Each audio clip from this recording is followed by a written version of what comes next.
আচ্ছা, আমরা তাহলে এখন কেমিস্ট্রি স্টার্ট করি। কেমিস্ট্রিতে আমরা গতদিন কোন পর্যন্ত দেখাইছিলাম?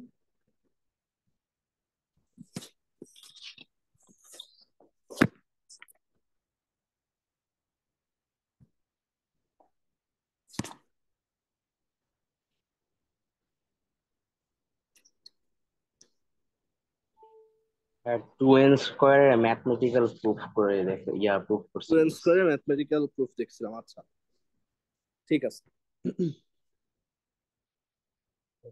সো আর তোমাদের যে একটা ছোট টাস্ক দিছিলাম ডি অরবিটালের লোব আর নোড বের করা, আহ, সেটা কি দেখছিলা? এনিওয়ান? ভাইয়া লোব 19টা, ওই রিংটাকে একটা ধরলে। 19টা? 19টা হ্যাঁ তো চারটা অরবিটালের চারটা করে, তাহলে 16টা, আর ওইখানে দুইটা আর না না, একটা। টোটাল না, টোটাল না, মানে যে কোনো একটা ডি অরবিটাল। আর জেড স্কোয়ার বাদে সবগুলা লোব তো চার থাকার কথা। আচ্ছা, না মানে এখানে একটু হিসাবটা আলাদা। তো তোমরা একটু আরেকটু, আমি বলবো আরেকটু এটা নিয়ে রিসার্চ করো, ঠিক আছে? জিনিসটা এরকম না, মানে পি অরবিটালে যেভাবে কাউন্ট করছে ওরকম না, একটু ডিফারেন্ট। সো তোমরা আরেকটু দেখো। আচ্ছা, যাই হোক। সো আমরা সোফার দেখছি যে আমাদের চারটা কোয়ান্টাম নাম্বার আছে: এন, এল, এম, এস। এন দিয়ে হচ্ছে আমরা অরবিট বুঝাই, এল দিয়ে হচ্ছে আমরা সাবশেল বুঝাই, এম দিয়ে হচ্ছে আমরা অরবিটাল বুঝাই, আর এস দিয়ে হচ্ছে আমরা স্পিন বুঝাই। আচ্ছা, সো আজকে আমরা যেটা দিয়ে স্টার্ট করব সেটা হচ্ছে ইলেকট্রন কনফিগারেশন। এই ইলেকট্রন কনফিগারেশন রিলেটেড, তোমরা ইলেকট্রন কনফিগারেশন অনেকটাই পারো। তো ইলেকট্রন কনফিগারেশনের বেশ কিছু এক্সেপশনও আছে, সেগুলো আমাদের এখনকার কনসার্ন না। এক্সেপশনাল কেসগুলো আমরা হচ্ছে মেইনলি চ্যাপ্টার 3-তে কভার করি।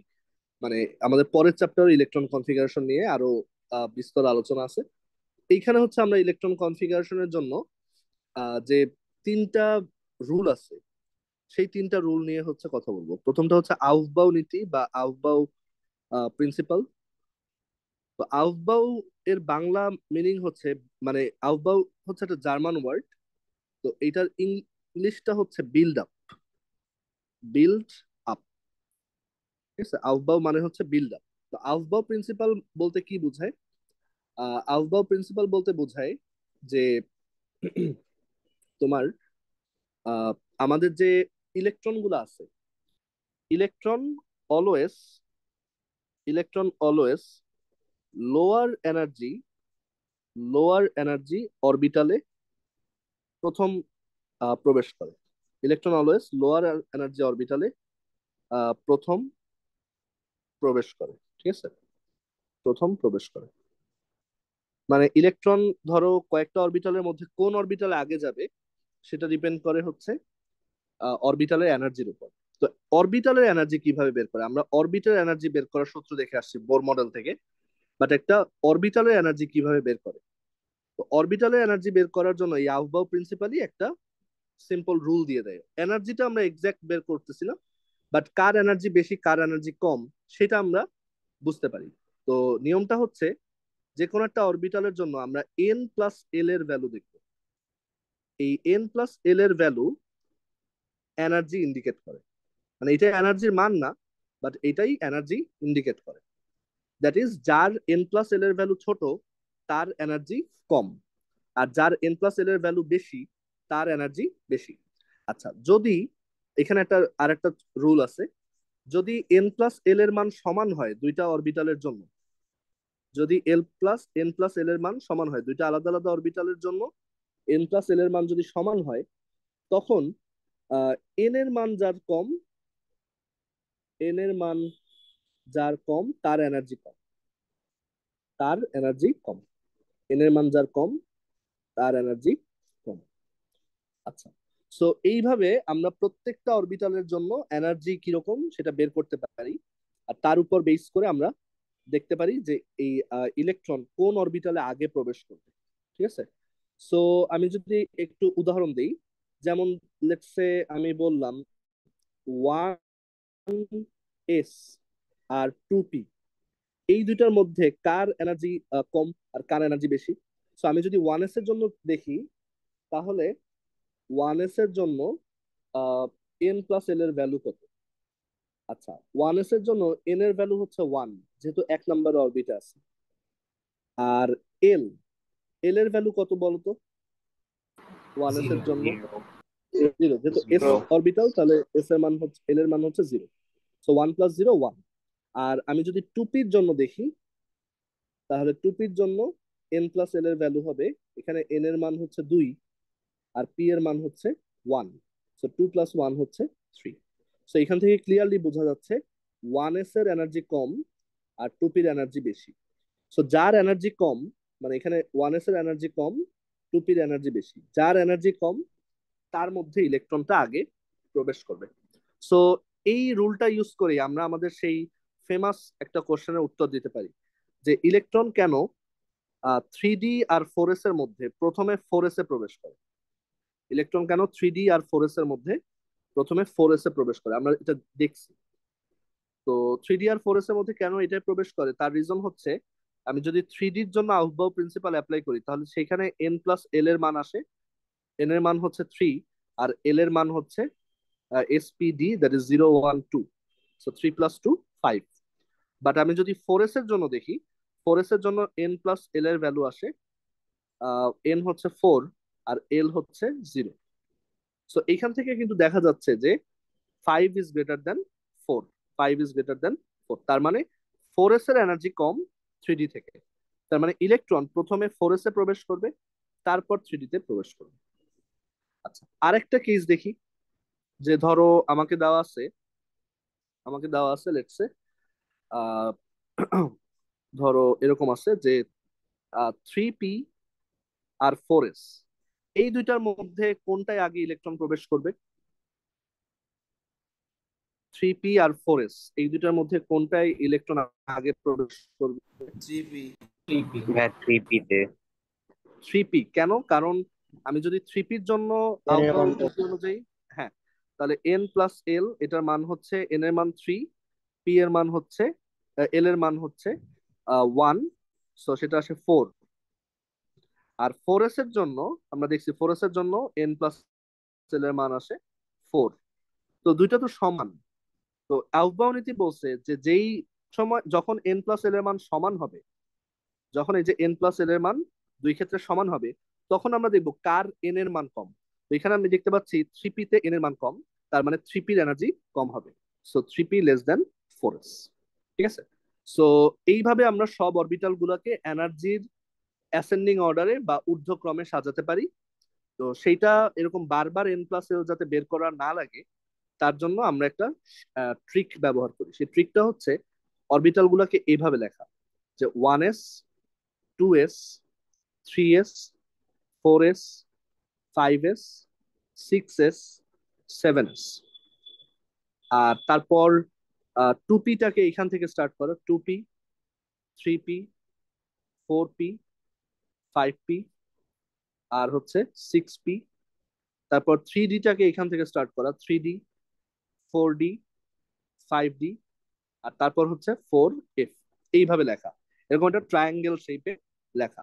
এখন আমরা যেটা করব, যে আমাদের এইভাবে কিছু অ্যারো আঁকতে হবে। ঠিক আছে, এই যে দেখো যেভাবে অ্যারো গুলো আঁকতেছি, এইভাবে কিছু অ্যারো আঁকতে হবে।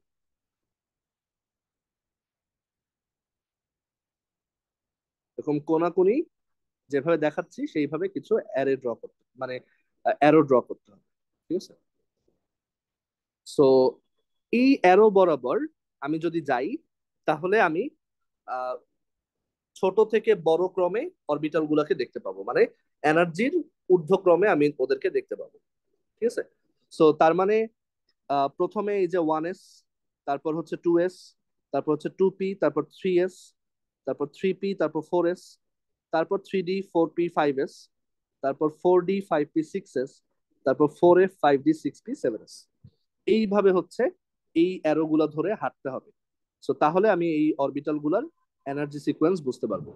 তার মানে সবচেয়ে ছোট এনার্জি হচ্ছে 1s, তার মানে সবার আগে ইলেকট্রন প্রবেশ করবে 1s এ, তারপর হচ্ছে 2s, তারপর 2p, তারপর 3s, তারপর 3p, তারপর 4s, তারপর 3d, তারপর 4p, তারপর 5s, তারপর 4d, তারপর 5p, তারপর 6s, তারপর 4f, তারপর হচ্ছে 5d, তারপর 6p, তারপর 7s।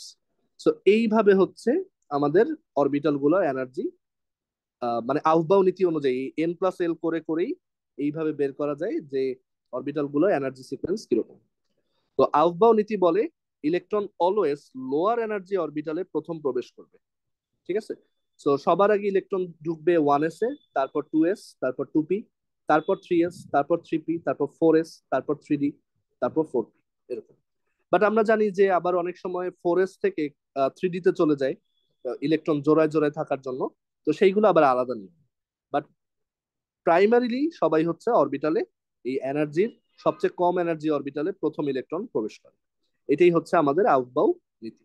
আচ্ছা, আউফবাউ নীতি থেকে কারো কি কোনো কোশ্চেন আছে? আচ্ছা, আউফবাউ নীতির পর আমরা যে নিয়মটা পড়বো সেটা হচ্ছে হুন্ডস রুল বা হুন্ডের নীতি।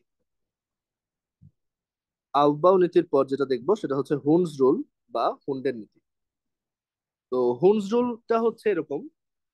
হুন্ডস রুল বলে যে ইলেকট্রন, এটা একটু স্টেটমেন্টটা লিখি, যে ইলেকট্রন যখন আহ, একই শক্তি সম্পন্ন, ইলেকট্রন যখন একই শক্তি সম্পন্ন অরবিটাল গুলোতে প্রবেশ করে, ইলেকট্রন যখন একই শক্তি সম্পন্ন অরবিটাল গুলোতে প্রবেশ করে প্রবেশ করে তখন সর্বাধিক সংখ্যক ইলেকট্রন সর্বাধিক সংখ্যক ইলেকট্রন একই স্পিনে একই স্পিনে অযুগ্ম অবস্থায় অযুগ্ম বা আনপেয়ার্ড অবস্থায় প্রবেশ করে। অযুগ্ম বা আনপেয়ার্ড অবস্থায় প্রবেশ করে প্রবেশ করে পরবর্তীতে বাকি ইলেকট্রনগুলো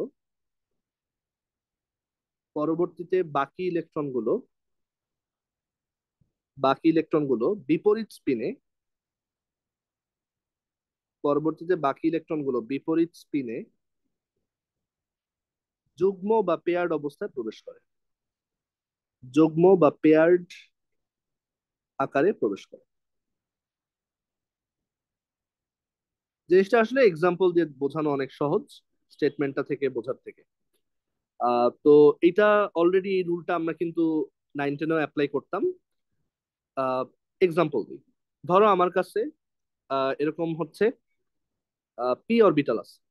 ঠিক আছে, পি অরবিটাল আছে, পি সাবশেলে 3টা অরবিটাল আছে, P X, P Y, P Z. এখন ইলেকট্রন গুলা আমাকে যখন কিছু ইলেকট্রন দেওয়া হবে, তখন সেই ইলেকট্রন গুলা প্রথমে অযুগ্ম অবস্থায় এবং একই স্পিনে প্রবেশ করবে, সর্বাধিক সংখ্যক ইলেকট্রন, মানে যত বেশি পারা যায়। সো আমাদের এই পি সাবশেলে যদি একটা ইলেকট্রন থাকে, এই পি সাবশেলের মধ্যে যে 3টা পি অরবিটাল আছে তাদের সবার শক্তি সেম, এর জন্যই বলা হয়েছে একই শক্তি সম্পন্ন। তো পি অরবিটালে যদি ধরো একটা ইলেকট্রন থাকে, তাহলে সেটা এইভাবে প্রবেশ করবে, ধরো আপ স্পিন, এই অবস্থায় প্রবেশ করবে। তারপর যদি বলে যে 2টা ইলেকট্রন আছে, তাহলে পরের ইলেকট্রনটা এইখানে প্রবেশ করবে না। কারণ আমরা কি বলছি যে একই স্পিনে প্রবেশ করবে এবং অযুগ্ম অবস্থায়, মানে এখানে কিন্তু পেয়ার্ড অবস্থায় প্রবেশ করবে। তো সেটা হবে না, যেটা হবে যে আমাদের দ্বিতীয় নাম্বার ইলেকট্রনটা, প্রথমে একটা ইলেকট্রন দিলাম, দ্বিতীয় ইলেকট্রনটা এইখানে প্রবেশ করবে একই স্পিনে এবং অযুগ্ম অবস্থায়। তারপর যদি আরো একটা ইলেকট্রন লাগে, তাহলে সেটা এগেন একই স্পিনে অযুগ্ম অবস্থায় প্রবেশ করবে। এখন 3টা স্লট ফিল আপ হয়ে গেছে, পরবর্তী বাকি যে ইলেকট্রন, ধরো 4 নাম্বার ইলেকট্রন, সে আবার বিপরীত স্পিনে যুগ্ম অবস্থায় প্রবেশ করে, এই যে যুগ্ম অবস্থায় প্রবেশ করছে। তারপর 5 নাম্বার ইলেকট্রন এইভাবে প্রবেশ করবে, 6 নাম্বার ইলেকট্রন এইভাবে প্রবেশ করবে। তো এইভাবে আমাদের হোন্ডের রুল বলে যে এইভাবে ইলেকট্রন গুলা অরবিটালে প্রবেশ করে থাকে। ঠিক আছে, এইটা হচ্ছে আমাদের নিয়ম। আচ্ছা, ডি অরবিটালের জন্য দেখাই, তাহলে আরো ক্লিয়ার হবে। So D orbital, so D সাবশেলে 5টা ডি অরবিটাল থাকে, 1 2 3 4 5। যদি বলা হয় একটা ইলেকট্রন আছে, তাহলে এইরকম, দুইটা আছে এরকম, তিনটা, চারটা, পাঁচটা, সব একই স্পিনে অযুগ্ম অবস্থায় প্রবেশ করলো। ধরো ইলেকট্রন আরো বেশি আছে, 6, তাহলে সেটা আবার এখানে আসবে, 6 7 8 9 10। এইভাবে হচ্ছে আমাদের ইলেকট্রন গুলা ফিল আপ করতে হবে। এই ভুলটা করা যাবে না যে ধরো আমাকে বলা হলো ডি অরবিটালে 6টা ইলেকট্রন আছে, আমি এরকম করলাম 1 2 3 4 5 6, এটা কিন্তু ভুল। আহ এরকম অবস্থা ক্রিয়েট করা যায় লিগ্যান্ডের উপস্থিতিতে, আমরা এগুলো চ্যাপ্টার 3-তে দেখবো। বাট নর্মাল অবস্থায় ইলেকট্রন হচ্ছে এরকম আনপেয়ার্ড অবস্থায় বা অযুগ্ম অবস্থায় প্রবেশ করে। সো 6টা ইলেকট্রন থাকলে সেটা হবে এরকম, 1 2 3 4 5, এবার আবার বিপরীত স্পিনে 6। এইভাবে হচ্ছে 6টা ইলেকট্রন থাকে। এটাই হচ্ছে আমাদের হুন্ডের নিয়ম। আচ্ছা, এরপর আসে 3 নাম্বার নিয়ম, পাউলির বর্জন নীতি বা Pauli's exclusion principle. Pauli's exclusion principal.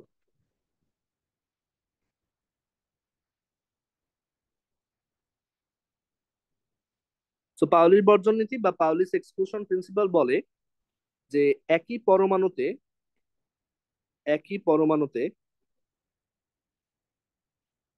দুটি ভিন্ন ইলেকট্রনের দুটি ভিন্ন ইলেকট্রনের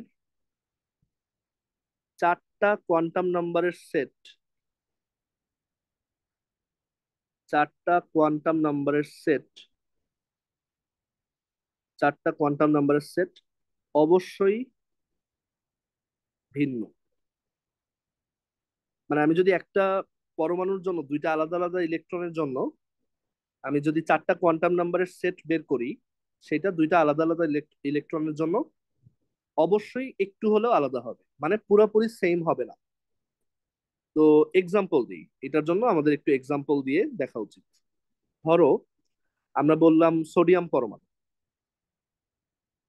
সোডিয়াম পরমাণুর ইলেকট্রনিক কনফিগারেশন করি, প্রথমে 1s এ ঢুকবে দুইটা, তারপর 2p তে ঢুকবে দুইটা, 2p6 এ ঢুকবে 6টা, আর 3s এ যাবে একটা। আমি যদি ওদের ব্লক ডায়াগ্রাম দেখাই, তাহলে 1s হচ্ছে সবচেয়ে কম শক্তি সম্পন্ন, তার মধ্যে দুইটা ইলেকট্রন আছে। তারপর 2p হচ্ছে, সরি এখানে এটা এস হবে তো,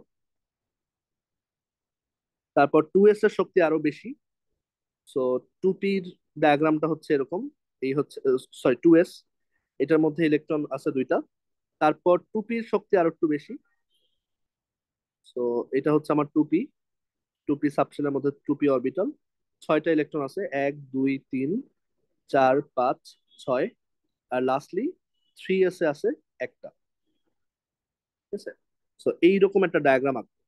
এখানে একটু দেখো যে আমি 1s থেকে এই 2s টা বেশ উপরে আঁকছি, কিন্তু 2s থেকে এই 2p টা বেশি উপরে আঁকিনি। ইনফ্যাক্ট তাদের মধ্যে একটা ওভারল্যাপ আছে। এটা কেন? কারণ তারা একই অরবিট। আবার 3s টা আর একটু উপরে আঁকছি, কারণ 3 আলাদা অরবিট, তার এনার্জি আরো বেশি। ঠিক আছে, তো এইভাবে হচ্ছে আমরা একটা এনার্জি ডায়াগ্রাম আঁকলাম। মানে আমরা দেখতে পাচ্ছি সবচেয়ে কম এনার্জি হচ্ছে 1s, তারপর হচ্ছে 2s, তারপর হচ্ছে 2p, তারপর হচ্ছে 3s। এখন ধরো আমি যদি একটা কাজ করি, ধরো আমি আহ দুই, এই যে 2s যে অরবিটালটা আছে, তার মধ্যে যে দুটা ইলেকট্রন আছে, তাদের জন্য, তার মধ্যে যে দুইটা ইলেকট্রন আছে, তাদের জন্য আমি, তাদের জন্য হচ্ছে আমি ইয়া করতে চাই, এই পাউলিস এক্সক্লুশন প্রিন্সিপাল কাজ করে কিনা সেটা বুঝতে চাই। আচ্ছা, তো আমাকে বলো তো এই ইলেকট্রনটা আহ কততম ইলেকট্রন আমাদের ছবি আঁকা অনুযায়ী, এই যে এটা কততম ইলেকট্রন সোডিয়ামের? থার্ড। থার্ড, দ্বিতীয়। তাই না? 3 নাম্বার। সো আমরা পাউলিস এক্সক্লুশন প্রিন্সিপালের এক্সাম্পল দেখাচ্ছি। থার্ড ইলেকট্রন অফ সোডিয়াম, আর দুইটার মধ্যে দুইটা আলাদা আলাদা ইলেকট্রন নিতে হবে। আর ধরো এই যে এই ইলেকট্রনটা ওই অরবিটালের মধ্যেই যে আরেকটা ইলেকট্রন আছে, সেটা কিন্তু চতুর্থ electron. So third electron of sodium আর ফোর্থ ইলেকট্রন অফ সোডিয়াম, এই দুইটার মধ্যে আমি পাউলিস এক্সক্লুশন প্রিন্সিপাল অ্যাপ্লাই করে দেখতে চাই। তাহলে আমাকে বলো থার্ড ইলেকট্রনটার জন্য যে চারটা কোয়ান্টাম নাম্বারের সেট, থার্ড ইলেকট্রনের জন্য এন এর মান কত? 3, yeah, sorry, 2. 2। সে 2 নাম্বার অরবিটে আছে, সো তার জন্য এন এর মান হচ্ছে 2। থার্ড অরবিটটার জন্য এল এর মান কত? 0, sorry, এল এর 1, 0, 0, জিরো, 0. হ্যাঁ, কারণ এস, এস মানে Yes. এল এর মান হচ্ছে 0। থার্ড ইলেকট্রনটার জন্য ম্যাগনেটিক কোয়ান্টাম নাম্বারের মান কত? এম, সেটাও 0। 0, এল 0 হলে এম তো 0ই হয় শুধু। আর এটার স্পিন কত থার্ড ইলেকট্রনটার, দেখো তো? Plus half. Plus half. ঠিক আছে, সো প্লাস হাফ। আচ্ছা, ফোর্থ ইলেকট্রনের জন্য যদি আমি করি, সবই সেম থাকবে, বাট স্পিনটা হবে আলাদা। 2 0 0 মাইনাস হাফ। সো এই যে দেখো, অ্যাটলিস্ট একটা ডিফারেন্স আছে, চারটার চারটাই সেম সেম হবে না। এটাই হচ্ছে পাউলিস এক্সক্লুশন প্রিন্সিপাল। আচ্ছা, এরপর আরেকটু আরেকটা এক্সাম্পল দেখি। যেমন ধরো আমি বললাম যে আহ, তোমার sixth electron, sixth electron of sodium and 6 number electron of sodium and eight electron of sodium, এই দুইটার মধ্যে আমি পাউলিস এক্সক্লুশন প্রিন্সিপাল অ্যাপ্লাই করতে চাই। আর এরপর আরেকটা দেখাবো, সেটা হচ্ছে যে let's say ninth electron of sodium, ninth electron of sodium and eleventh electron of sodium, এই দুইটার মধ্যেও পাউলিস এক্সক্লুশন প্রিন্সিপাল দেখতে চাই। আচ্ছা, এবার তোমরা আমাকে বলো 6 নাম্বার ইলেকট্রনের জন্য এন এর মান কত?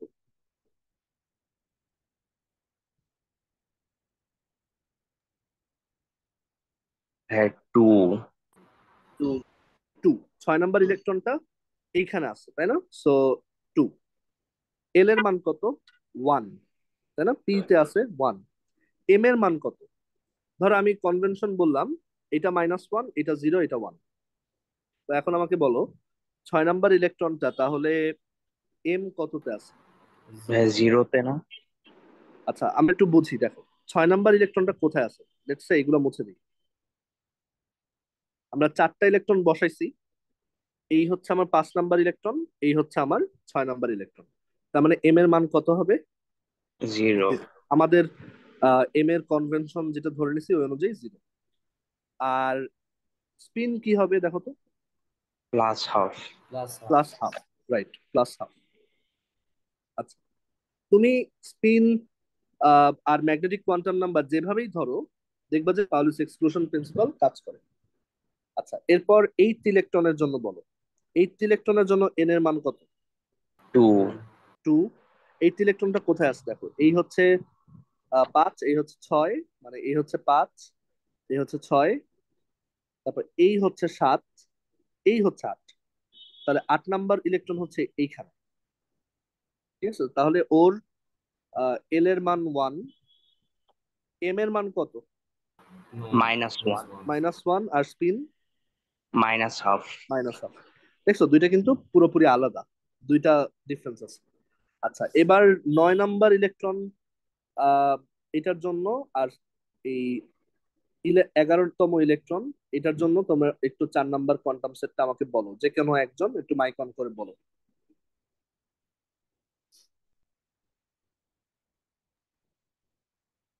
Had 2, hmm, 1, hmm, 0, hmm. minus half. হ্যাঁ, মানে আমাদের 9 নাম্বার ইলেকট্রনটা এই যে এখানে আছে, আর 11তমটা এই যে 9, তারপর 10, এরপর 11। তো 11তমটা আছে হচ্ছে 3 নাম্বার অরবিটে, তার এল এর ভ্যালু হচ্ছে 0, এস অরবিটালে আছে, এস সাবশেলে আছে। তার এম এর ভ্যালু হচ্ছে 0, আর তার স্পিন হচ্ছে প্লাস হাফ। দেখছো?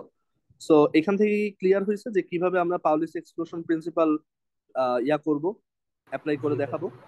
আচ্ছা, সো Here. সিকিউতে এরকম কোশ্চেন আসবে। সিকিউর বি তে আসবে যে অমুক পরমাণুর এততম আর এততম মধ্যে পাউলিস এক্সক্লুশন প্রিন্সিপাল কাজ করে কিনা দেখাও। আচ্ছা, আমরা এবার একটু বেটার একটা এক্সাম্পলে যাই। ধরো যে এখানে ইলেকট্রনিক কনফিগারেশনটা একটু এক্সেপশন ধারণ করে, ঠিক আছে? যেমন আয়রন, এইটার জন্য আমরা পাউলিস এক্সক্লুশন প্রিন্সিপাল দেখব। আচ্ছা, সো আয়রনের জন্য আয়রনের জন্য আমরা যদি ইলেকট্রনিক কনফিগারেশন করি, তাহলে সেটা আসে 1s2, 2s2, 2p6, 3s2, 3p6, তারপর হচ্ছে 4s2, আর হচ্ছে 3d6, তাই না? 2 2 4 6 10 12 6 18 24 26। আচ্ছা, আমার কোশ্চেন হচ্ছে আমার কোশ্চেন হচ্ছে যে এখানে তোমার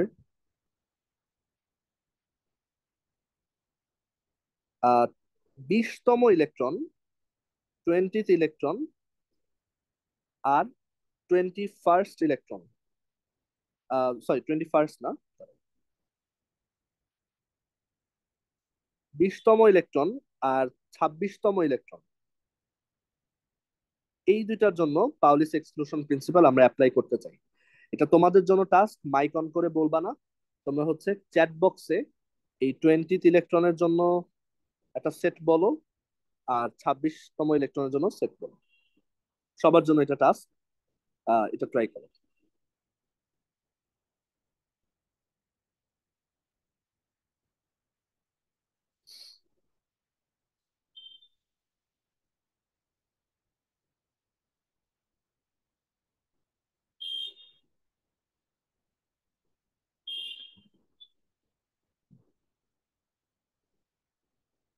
আয়রনের 20 আর 26তম ইলেকট্রনের জন্য পাউলির বর্জন নীতি প্রয়োগ করে দেখাও।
আচ্ছা, কেউ, আচ্ছা হ্যাঁ, দুইজন লিখছো।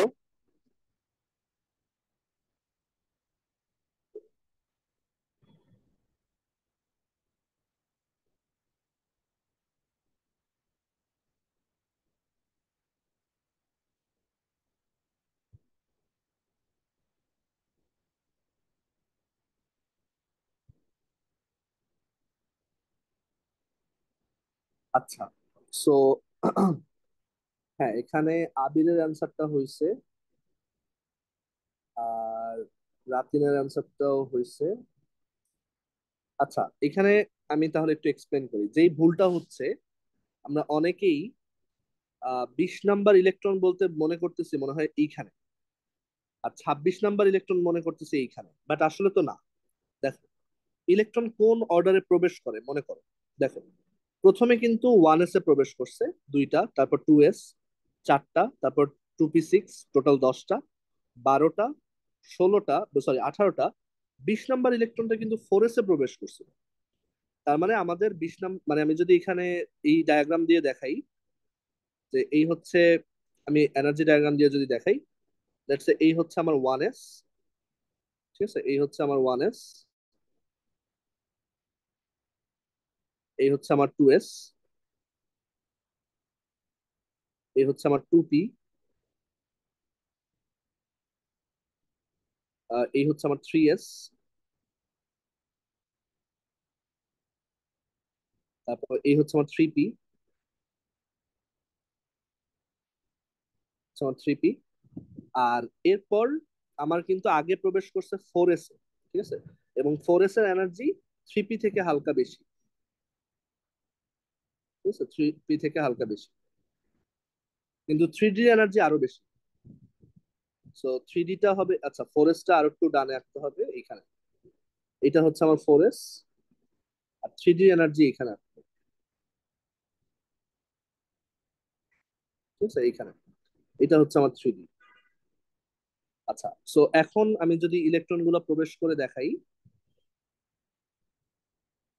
যে আমাদের প্রথম 1 নাম্বার, তারপর 2 নাম্বার, 3 নাম্বার, 4 নাম্বার, 5, 6, 7, 8, 9, 10, 11, 12, 13, 14, 15, 16, 17, 18, তারপর এই যে 19, তারপর 20। তো 20 নাম্বারটা কিন্তু 4s এ প্রবেশ করছে। সো 20 নাম্বারটার এন হচ্ছে 4, এল হচ্ছে 0, এম হচ্ছে 0, আর সে ডাউন স্পিন, তাহলে -1/2। তারপর 20-এর পর 21, 22, 23, 24, 25, 26।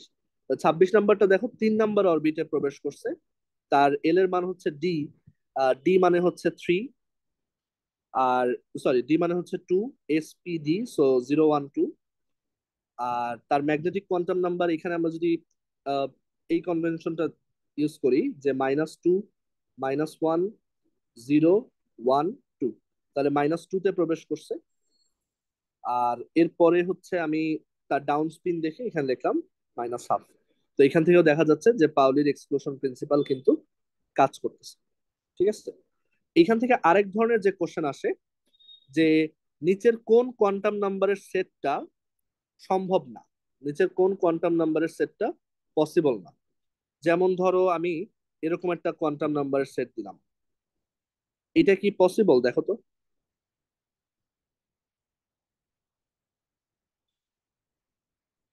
এই কোয়ান্টাম নাম্বারের সেটটা কি থাকা সম্ভব?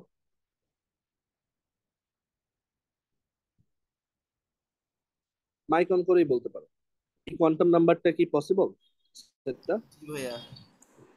হ্যাঁ, কারণ এল এর মান n-1 এর মধ্যে আছে, এম এর মান -m থেকে +m এর মধ্যে আছে, স্পিন -12 +12 এর মধ্যে আছে।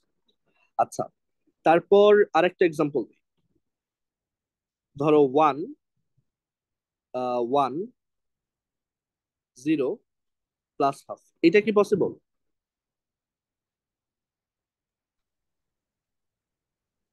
না ভাইয়া, কেন? এল এর মান তো 0 হতে হবে কি হলে। 0 থেকে n-1 হতে পারে, এখানে তো 1 হয়ে গেছে, এটা 0 হতে পারে, তো এটা হবে না। তারপর আরেকটা দেখি,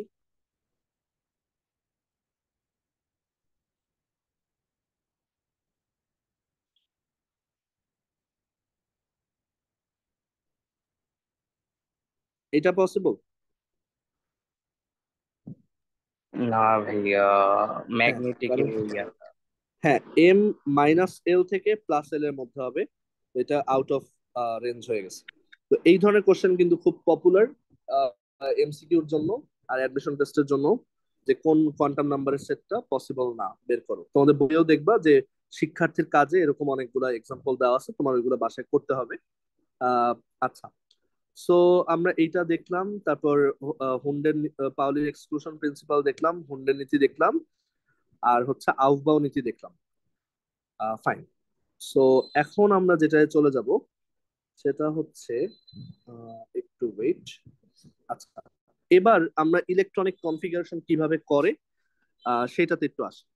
তো ইলেকট্রনিক কনফিগারেশনের জন্য যে কোনো ইউনিভার্সাল রুল আছে আসলে এরকম না, অনেক এক্সেপশন আছে, এবং এক্সেপশনের উপরেও আবার এক্সেপশন আছে।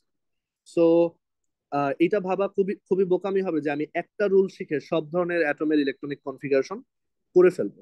আসলে এটা হয় না, এবং এখানে অনেক ফ্যাক্টর কাজ করে, আহ, যেহেতু এগুলো কোয়ান্টাম মডেল।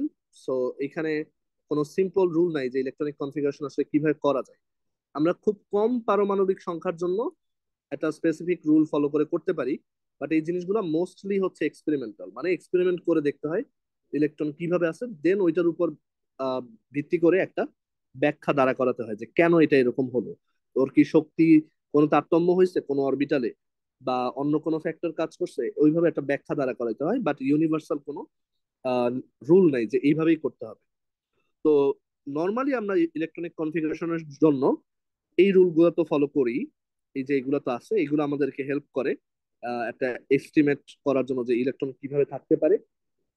আর এছাড়া আরো কিছু রুল আছে, যেমন ক্রোমিয়ামের ক্ষেত্রে আমরা যাই এরকম এক্সেপশন হয়। তারপর হচ্ছে, আচ্ছা ক্রোমিয়ামেরটাই আমরা দেখাই। আচ্ছা ক্রোমিয়ামের ইয়া কত বলো তো, অ্যাটমিক নাম্বার? 24। এনিওয়ান? 24। আচ্ছা, সো আমরা যদি ক্রোমিয়ামের ইলেকট্রনিক কনফিগারেশন করি, তাহলে 1s2, 2s2, 2p6, 3s2, 3p6, total 18টা হলো। ঠিক আছে, আরো 6টা। সো 4s2, এখানে আগে দুইটা দিলাম, আর এইখানে দিলাম 3d4। কিন্তু দেখা যায় যে এই ইলেকট্রনিক কনফিগারেশনটার থেকে মানে আরেকটা রুল আছে যে যে কোনো একটা সাবশেল, ধরো কোনো একটা সাবশেল, কোনো একটা উপশক্তি স্তর, তার যে এই যে অরবিটাল গুলো আছে, ধরো ডি সাবশেল, এটা হচ্ছে ডি সাবশেল, তার মধ্যে 5টা ডি অরবিটাল আছে। সো আরেকটা রুল হচ্ছে, যে কোনো একটা সাবশেল সে যদি হাফ ফিল্ড থাকে, মানে অর্ধপূর্ণ থাকে, অথবা ফিল্ড থাকে, মানে সে যদি পুরোপুরি পূর্ণ থাকে অথবা হাফ ফিল্ড থাকে, সেটা অন্য যে কোনো অবস্থার থেকে বেশি স্থিতিশীল বা বেশি স্টেবল।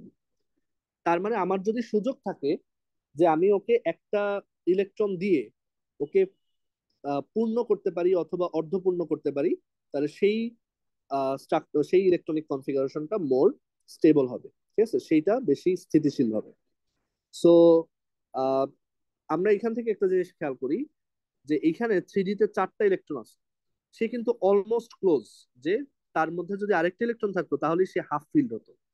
বর্তমানে তার অবস্থা এরকম, 4টা ইলেকট্রন আছে, আর একটা ইলেকট্রন লাগে তাহলেই হাফ ফিল্ড হয়।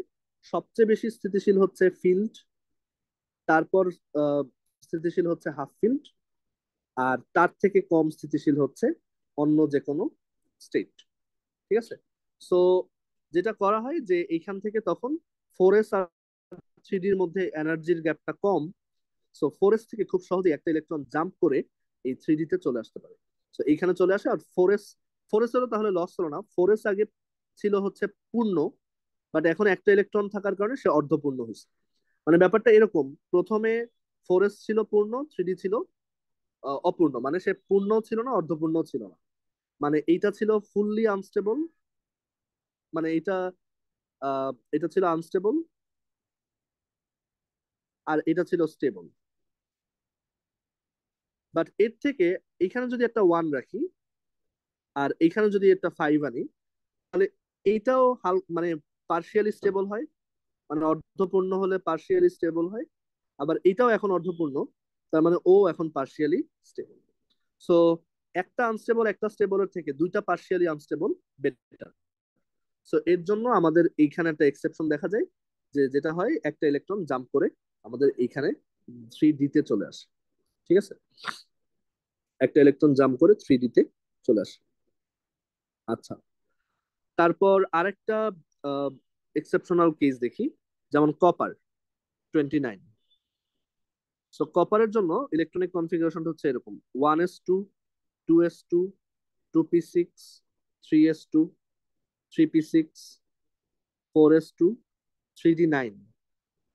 অ্যাগেন এইটা ফুললি স্টেবল, এইটা স্টেবলই না, আনস্টেবল। সো তার থেকে বরং এখানে যদি 10 দেই আর এখানে যদি 1 দেই, তাহলে আমাদের ফোরেস্টটাও অর্ধপূর্ণ হয়ে পার্শিয়ালি স্টেবল হয়েছে, আবার 3d10টাও পূর্ণ হয়ে ফুললি স্টেবল হয়েছে। আচ্ছা, সো এই এক্সেপশনাল কেস গুলোই আমার মাথায় রাখতে হবে। বাট এর মানে এই না যে এই রুল ফলো করে আমি সব ইলেকট্রনের কনফিগারেশন করে ফেলতে পারবো, মানে যেগুলো ধরো এফ ব্লক আছে, মানে এফ অরবিটাল আছে, সেগুলো করতে পারবো, এরকম কোনো ইয়া নাই। বাট আমাদের অ্যাডমিশন পর্যন্ত যতটুকু দরকার এন্ড আমাদের আসলে এরকম কোনো রুল আসলেই এক্সিস্ট করে না যে যেটা দিয়ে আমি সবার ইলেকট্রনিক কনফিগারেশন একবারে করে ফেলতে পারবো। অবশ্যই কিছু এক্সেপশন থাকবে, বাট আমাদের সব এক্সেপশন জানার কোনো দরকারও নেই, আমাদের এগুলো কোথাও লাগবে না এন্ড কোনো পরীক্ষায় আসবে না। সো মেইনলি এটা একটু মাথায় রাখবো যে আমাদের এরকম ক্রোমিয়াম আর কপারের ক্ষেত্রে আহ এক্সেপশন আছে। এবার আমরা এই ক্রোমিয়াম আর কপারের ইলেকট্রনিক কনফিগারেশন দেখলাম। ভাইয়া, তো হ্যাঁ হ্যাঁ বলো। এরকম এক্সেপশনটা হয় কেন? কারণ ওই যে ইয়া হওয়ার জন্য, স্টেবিলিটি অর্জন করার জন্য।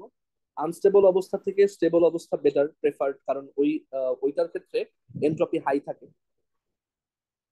বুঝতে পারছি, সব যে কোনো সিস্টেমে তো স্টেবল হইতে চায়, রাইট? ধরো আমি এরকম একটা, এইখানে একটা এরকম একটা পাহাড়ের মতো জায়গায় এখানে একটা বল রাখলাম, এই জায়গায় ওর স্টেবিলিটি কম, ও ইদার এদিকে চলে আসতে চায় অথবা এদিকে চলে আসতে চায়, রাইট? যেখানে গেলে ও স্টেবল হবে, যেখানে ওর বিভব শক্তি কম হবে সেখানে যেতে চায়। সো এইখানেও তাই, যে ইলেকট্রন এমন জায়গায় থাকতে চায় যাতে ওর মানে ও ওভারঅল ওর এন্ট্রপি হাই থাকে, ও ওভারঅল হচ্ছে স্টেবিলিটি বেশি থাকে। বুঝছি, মানে ওভারঅল এই সিস্টেমের এনার্জি যাতে কম থাকে। জি ভাইয়া। সো আমরা ইলেকট্রনিক কনফিগারেশনের এই এক্সেপশন দেখলাম, আমরা আরো কিছু এক্সেপশনাল কেস দেখবো আর একটু বড় পারমাণবিক সংখ্যার জন্য, সেগুলো চ্যাপ্টার 3-তে, এইখানে নাই।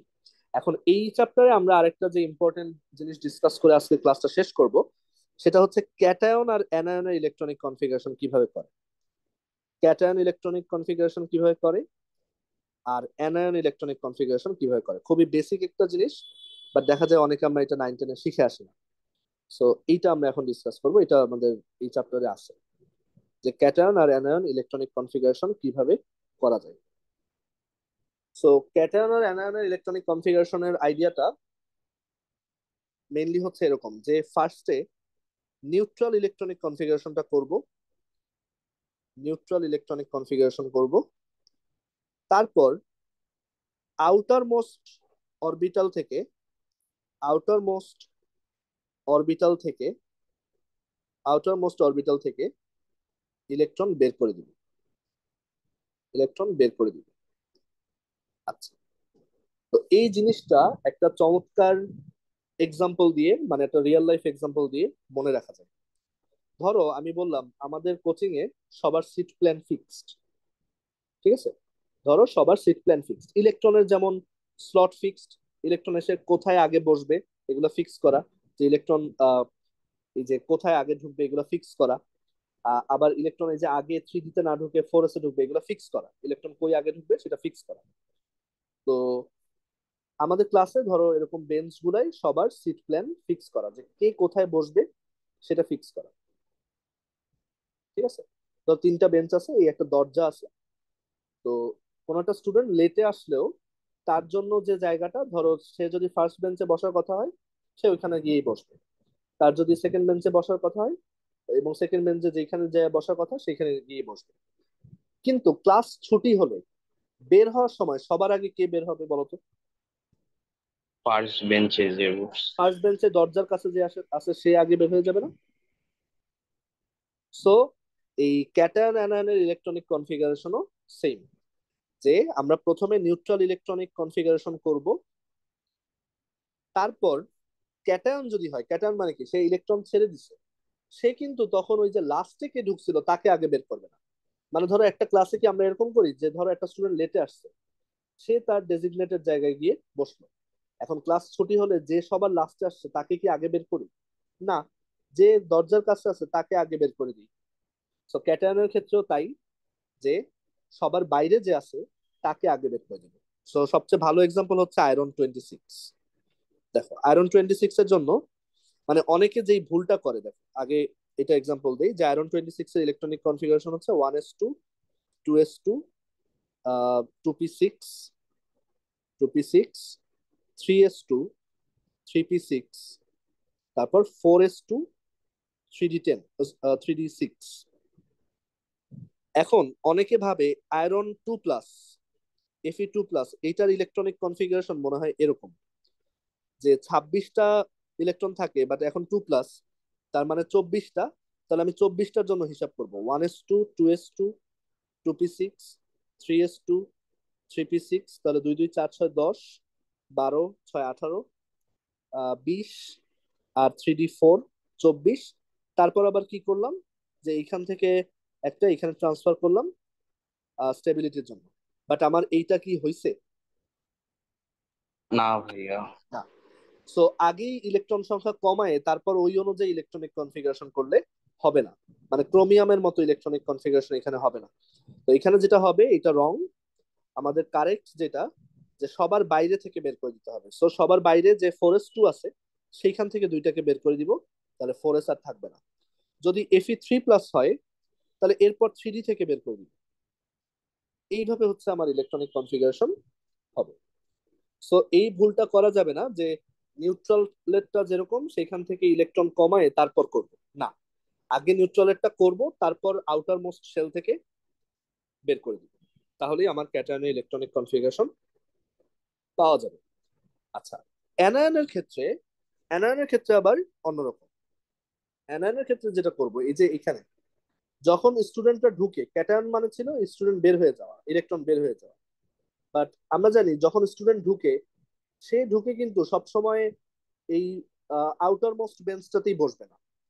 তার জন্য ডেজিগনেটেড বেঞ্চ যদি সেকেন্ড বেঞ্চ হয়, সে কিন্তু ওইখানে গিয়ে বসবে। সো অ্যানায়নের ক্ষেত্রেও তাই, যে এক্সট্রা ইলেকট্রনটা এসে তার যেখানে বসার কথা সেখানেই বসবে। সো আমি যদি একটা এক্সাম্পল দিই, লেটস সে ভালো এক্সাম্পল দিই, লেটস সে ক্লোরিন 17, ঠিক আছে? তার জন্য আমার normal electronic configuration 1s2, 2s2, 2p6, 3s2, 3p6, তারপর হচ্ছে সরি 3p5, 3p5, ঠিক আছে? 3p5, 2 2 4 6 10, 12 5 17। এখন যদি বলা হয় ক্লোরিন মাইনাসেরটা তাহলে কিরকম হবে? সো আমি যেটা করব, এরপরে একটা ইলেকট্রন এসে কোথায় বসার কথা, আমরা জানি 3p 6টা পর্যন্ত ইলেকট্রন ধরতে পারে, তার মানে পরের ইলেকট্রনটা ওই 3p তেই ঢুকবে, এবং এরকম একটা ইলেকট্রনিক কনফিগারেশন আমি পাবো। ঠিক আছে? আচ্ছা, আরেকটা এক্সাম্পল দেওয়া যাক। ধরো বলা আছে যে আমাদের আহ ধরো ক্লোরিনের পর লেটস আর্গন। আর্গন তো ইনার্ট গ্যাস, আমরা জানি যে এখানে আসলে আয়ন ক্রিয়েট করা ডিফিকাল্ট, বাট অনেক উচ্চ তাপমাত্রায় বা অনেক শক্তি করে এটা করা যেতে পারে। সো আর্গন হচ্ছে 1s2, এক্সট্রিমলি আনলাইকলি, বাট আমরা জাস্ট থিওরিটা বোঝার জন্য দেখাচ্ছি। 1s2, 2s2, 2p6, 3s2, আর হচ্ছে লেটস 3p6। আচ্ছা, আমি যদি আর্গন মাইনাস এইটার ইলেকট্রনিক কনফিগারেশন দেখতে চাই, তাহলে সেটা দেখতে কিরকম হবে? 1s2, 2s2, 2p6, তারপর 3s2, তারপর 3p6, এর পরের ইলেকট্রনটা কোথায় ঢুকবে? 4s। হ্যাঁ, তার 4s। কোথায় বসার কথা? 4s। সো সে 4s-এই বসবে, মানে 3d তে গিয়ে বসবে না, 4s-এ বসবে। আচ্ছা, আরেকটা এক্সাম্পল দেখি। যেমন ধরো এরকম আছে, লেটস সে ধরো আমি বললাম আহ, দাঁড়াও,